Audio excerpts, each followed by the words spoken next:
Mañana viernes 19:30, Asamblea Uruguay realizará un encuentro con motivo de los 100 años del nacimiento del general Liber Seregni, líder histórico del Frente Amplio y figura relevante en la historia política del país. Participarán del evento varias personas que estuvieron estrechamente vinculadas a Seregni en diversas épocas y circunstancias de su vida militar, en la prisión bajo la dictadura, en el proceso de fundación y consolidación del Frente Amplio y en la extensa actividad política del general. Los oradores serán Óscar Botinelli, Carlos Baraybar, Julio Altí, Jaime Igorra, Marta Jaude y cerrará la actividad Danilo Astori. Y le damos la bienvenida al ministro de Economía, Danilo Astori, en este caso para empezar a hablar de política, del general Liber Seregni, 100 años de su nacimiento.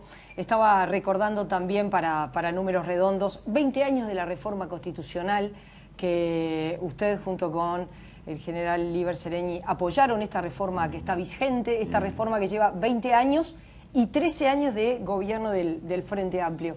Un primer comentario de la actividad y de estos 20 años, de estos números redondos. Bueno, antes que nada, muy buenos días. Muchas gracias por la invitación. La circunstancia es especialmente propicia porque se están conmemorando los 100 años del nacimiento de ese gran uruguayo que fue Liber Seregni. Tuve el privilegio enorme de estar muy cerca de él desde el 5 de febrero de 1971, cuando junto a otros grandes compatriotas convocó a la formación del Frente Amplio. Mi primera tarea junto a Seregni fue una tarea que podríamos llamar programática. Éramos un conjunto de jóvenes a los que Seregni convocó para empezar a delinear las principales propuestas.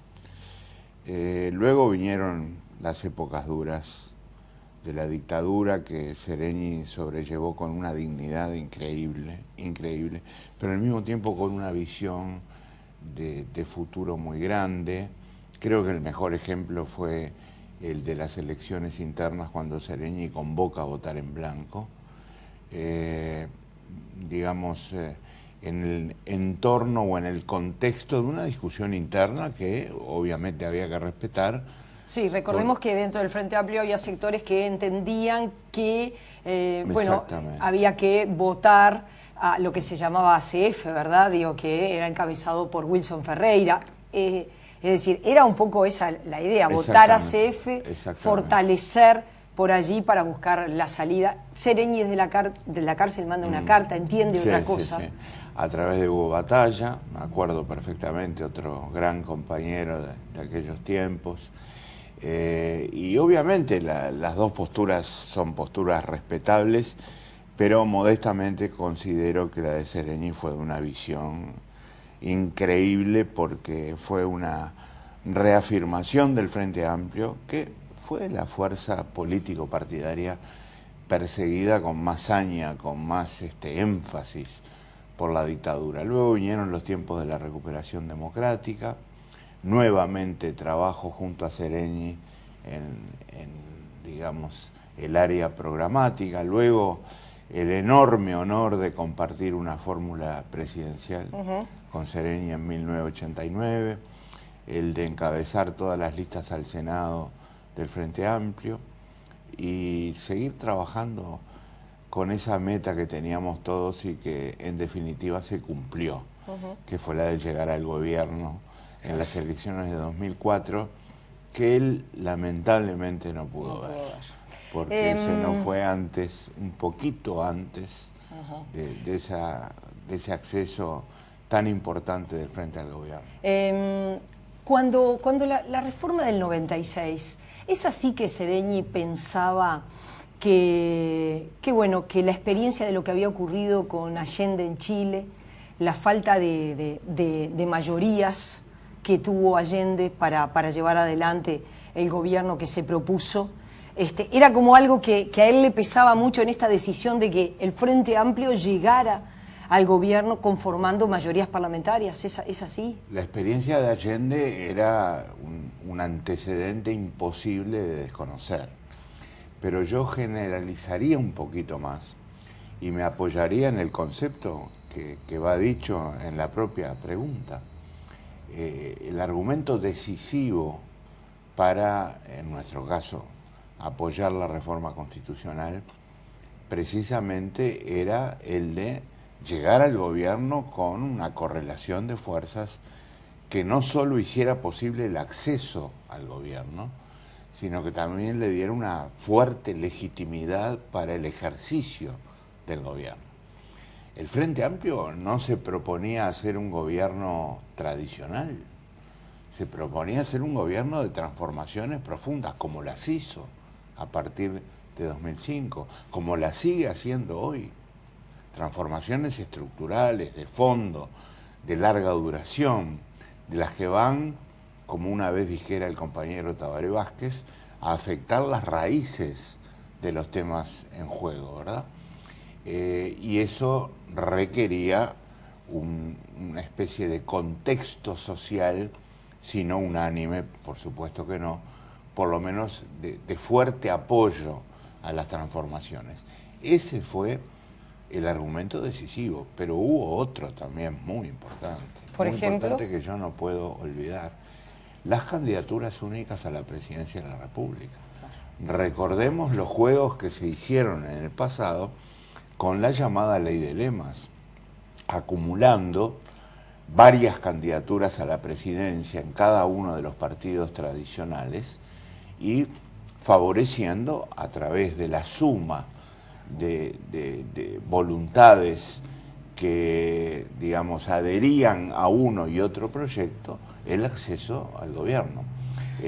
Su balance es ampliamente positivo de lo que ha sido la reforma, incluido el balotaje. Me acuerdo un cuento, perdón, gracioso de Hugo Batalla que decía, en Uruguay el voto es tan secreto que nadie se entera a quién votó hasta que ve el resultado. Y es exactamente era así, porque la suma de votos dentro de cada partido hacía que uno supiera qué candidato había votado, pero no quién había ganado. Y ese fue otro argumento fundamental, la eliminación de los peores efectos de la llamada ley de lemas fue un argumento que para Sereñi y para mí fue fundamental. ¿Lo más discutible fue el balotaje, aceptar el balotaje? Lo que pasa es que el balotaje iba unido a la idea que acabamos de discutir. Era el mecanismo para acumular voluntades y hacer que un gobierno no solo pudiera conformarse, sino ejercer y practicar su programa. Yo veo que usted hace un balance muy, bueno, evidentemente muy positivo. 20 años después, ¿hay que incorporar nuevos cambios? Bueno, yo creo que siempre hay que estar abierto a cambios que puedan facilitar, digamos, constitucionalmente, digamos, el progreso del país, el mayor bienestar de los ciudadanos y los grandes valores, la libertad, la justicia, la prosperidad, sin ninguna duda que sí. Ahora, hay un problema de oportunidad. A mí me parece que, en primer lugar, no es bueno estar cambiando la constitución de un país, no solo de Uruguay. Cada lapsos relativamente cortos en los que uno propone cambios que convocan a la ciudadanía y llevan mucho trabajo, ¿verdad? Porque cambiar la Constitución no es una tarea políticamente sencilla ni corta. Y el segundo comentario que haría es un comentario de oportunidad. Uruguay está viviendo hoy una etapa de su proceso histórico durante un tercer gobierno del Frente Amplio que por razones globales, esto es mundiales, regionales y hasta de vecindario, requiere que nos ocupemos en cuerpo y alma de modo que Uruguay pueda sortear esta etapa de desaceleración que le ha tocado vivir después de años de crecimiento muy importantes y seguir reafirmando los fundamentos básicos de su cambio estructural. Si nosotros nos embarcamos ahora en la discusión de una reforma constitucional, creo modestamente que estamos cometiendo un error. Este es el momento de dedicarse, como dije, en cuerpo y alma a los temas nacionales que hacen al funcionamiento de la economía, la sociedad y la política. El año que viene, presupuesto, con este nuevo concepto, ¿no? de cada 2 años, y a la vez el Frente Amplio, por ese devenir de la política, se queda sin mayoría parlamentaria en una de las cámaras. ¿Cómo visualiza el escenario donde, bueno, usted va a tener que conducir el barco de la economía? Bueno, antes que nada, ¿hacia dónde vamos? Brevemente dicho. La tarea no es sencilla porque vamos a tener que articular y hacer coherentes 2 cosas muy importantes. En primer lugar, el cumplimiento del programa. Y el programa del Frente Amplio es el que votó la ciudadanía. Y por lo tanto hay que hacer los máximos esfuerzos por cumplirlo. Es más, esta novedad presupuestal que propusimos para este periodo, que creo que es la primera vez que se hace, de hacer una programación para una primera mitad del periodo y luego, vistas las experiencias, hacer una programación para una segunda mitad, procura eso, procura el mayor esfuerzo para cumplir el programa. Y eso hay que hacerlo compatible con la prudencia fiscal. Uruguay tiene que seguir trabajando con restricciones fiscales muy importantes que hacen que no podamos llevar adelante un programa que desde el punto de vista fiscal desborde las posibilidades del país.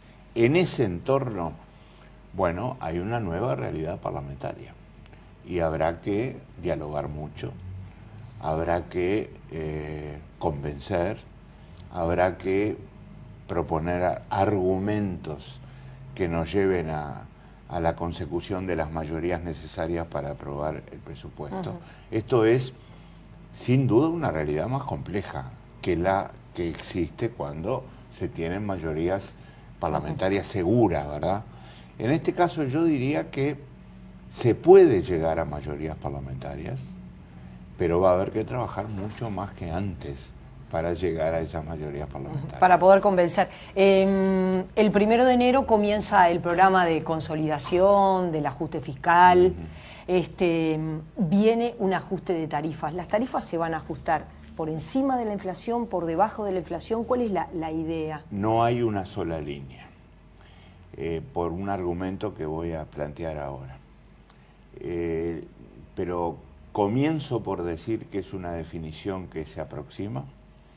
El presidente de la República está llegando de su viaje a Europa, está llegando en el día de hoy y de inmediato se pondrá a trabajar sobre diversos temas de gobierno, uno de los cuales comienza a ser la definición de las tarifas que van a ponerse en práctica en enero. Segundo comentario, no puede haber una regla única en esta materia, entre otras cosas porque las situaciones de las empresas no son iguales. Y a mí me parece que la situación de cada empresa es uno de los elementos, no el único, a tener en cuenta cuando se define una tarifa. Es decir, ANCAP no es lo mismo que Antel, por ejemplo. Absolutamente no, y ambas no son lo mismo que OCE. O la Administración Nacional de Puertos, que son empresas fundamentales que tienen que estar en la consideración. Y no mencioné a UTE, que es una gran empresa con números muy buenos, con números excelentes, con resultados muy positivos. Entonces, primera aproximación, tener en cuenta la realidad de cada empresa que es distinta. Y el segundo elemento refiere a la sociedad en su conjunto, refiere a todos nosotros. ¿Cómo pesa la definición de la tarifa en la situación de los ciudadanos en su conjunto? Por ejemplo, ¿cómo pesa la definición de tarifas en un fenómeno que afecta al país en su conjunto, que es la inflación, que viene descendiendo afortunadamente en una medida muy importante? Tuvimos 6 meses consecutivos de caída de inflación, pero todavía tenemos que hacerla caer más. Segundo, ¿cómo afecta a la población desde el punto de vista fiscal la definición de tarifas? una definición de tarifas nos puede conducir a desequilibrios por encima o por debajo de lo que el país necesita.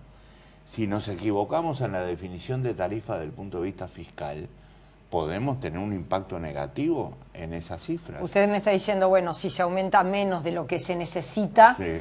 puede impactar positivamente en cada hogar, pero globalmente puede ser negativo. Exactamente, puede ocurrir eso con cualquier empresa. Entonces, el conjunto de los elementos a tener en cuenta para la definición de la tarifa tiene que ver con la situación de la empresa, pero también con aspectos de política general que afectan a toda la sociedad. Los que dicen las tarifas para recaudar.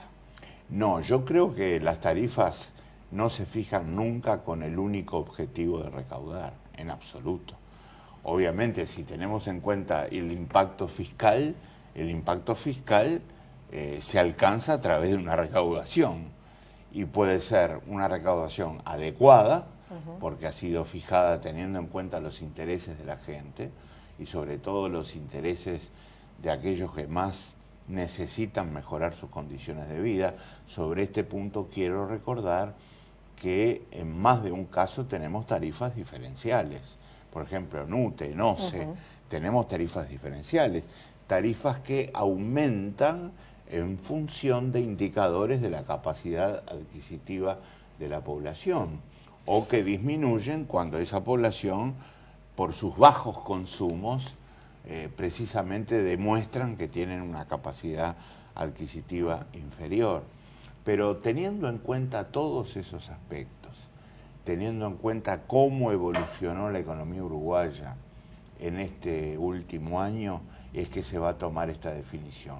Lo que yo quiero decir es que en términos generales las empresas públicas de Uruguay, salvadas las diferencias que siempre existen, han mejorado mucho durante el transcurso de este año.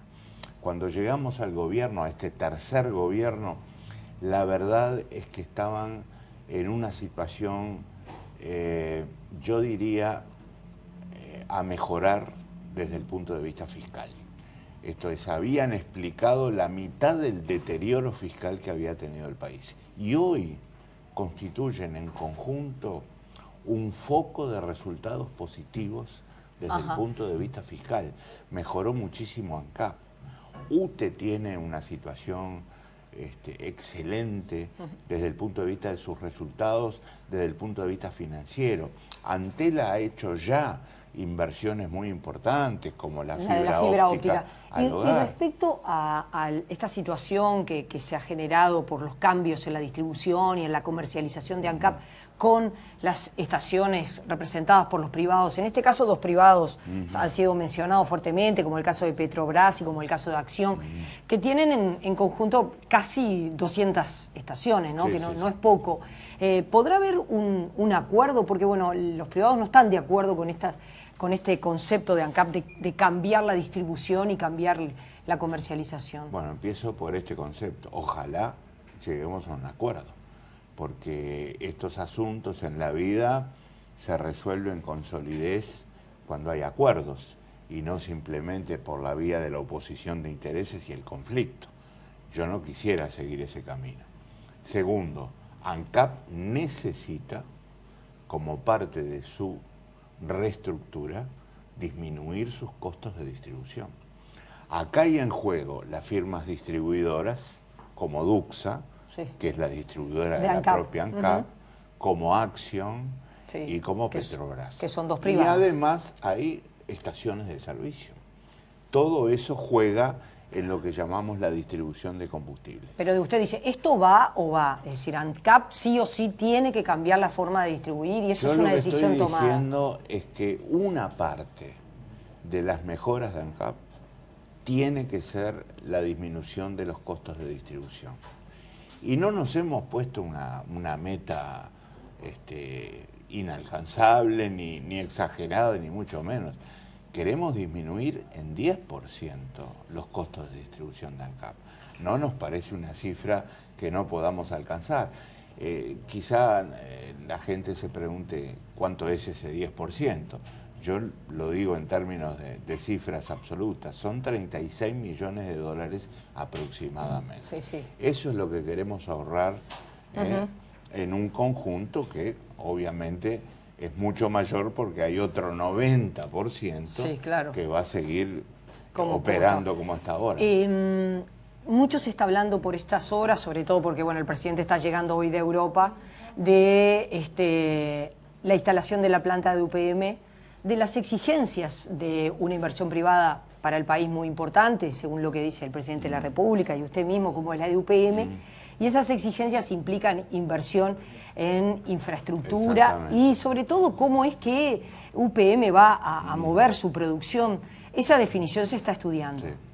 Yo diría que se está estudiando, por supuesto. Es una de las decisiones más importantes del periodo. Estamos hablando no solo de la inversión más grande que haya recibido Uruguay en toda su historia, sino que estamos hablando de la inversión más grande que UPM haya hecho en toda su historia. Por supuesto que el país de origen de UPM, Finlandia, hubiera deseado esta inversión. Los uruguayos hemos logrado que UPM elija a Uruguay para hacer este estudio. Hay que defender que efectivamente y eso se concrete. Es muy importante para Uruguay. Uruguay se ha diferenciado en el mundo, se ha diferenciado en la región, se ha diferenciado en el vecindario y es observado con interés por inversores como UPM. Yo no hablaría de exigencias, yo hablaría de condiciones que tenemos que acordar. Nosotros estamos hablando de una inversión de 5.000 millones de dólares. 4.000 de esos 5.000 están a cargo de UPM. Y el otro 1.000 millones aproximadamente, ¿verdad? Es lo que tiene que encarar Uruguay, sobre todo enfocado a infraestructura. Transportes, en primer lugar. En transportes tenemos dos aspectos fundamentales. El ferrocarril, por un lado, fundamental en el transporte del tipo de productos de que estamos hablando, materias primas y productos realizados, y la infraestructura vial, que precisamente sufrió mucho en el país porque dejamos venir abajo en lo que es un gigantesco error histórico al ferrocarril. No me refiero a los gobiernos actuales. El ferrocarril en Uruguay se vino abajo hace mucho tiempo. Y no se logró levantar. Lo abandonamos. Creímos que no necesitábamos ferrocarril. Un enorme error estratégico del Uruguay. Y ahora necesitamos tenerlo. Claro. Y además de transportes, en materia de ferrocarril, en materia de infraestructura vial, también vamos a tener que trabajar mucho en energía, vamos a tener que trabajar mucho en todos aquellos aspectos infraestructurales que permitan la salida logística de la mercadería, además de la entrada logística de las materias primas necesarias. ¿Y se ha conseguido, se está cerca de conseguir esas inversiones extranjeras? Nos hemos dado estoy hablando de UPM, ¿verdad? Sí, sí. Nos hemos dado una organización que creo que nos está dando muchos resultados. Por un lado tenemos grupos especializados que negocian con UPM cada una de las tareas a realizar en cada área: economía, infraestructura, medio ambiente, que es absolutamente fundamental en estos casos de plantas de celulosa, como ya lo hemos aprendido por suerte en Uruguay. Y luego, cada uno de esos grupos conforma un grupo global, encabezado por el presidente de la República, que se involucró directamente en este tema y analiza las articulaciones, las vinculaciones horizontales, llamémoslas así, que hay entre las diferentes áreas. Por ejemplo, planificamos obras en infraestructura, vamos a economía. Desde el punto de vista económico, ¿esto es posible? Claro. La pregunta. Pero ambas cosas nos llevan a otra pregunta. Desde el punto de vista ambiental, ¿esto es bueno o es malo para el país? Entonces, en ese planteo horizontal se ven las vinculaciones que hay entre los diferentes grupos. Astori, ¿no hay ninguna posibilidad de que por decirlo de alguna manera, UPM se arrepienta y diga no, no hay condiciones para hacerlo en el Uruguay? Yo contestaría esa pregunta, ojalá que eso no ocurra.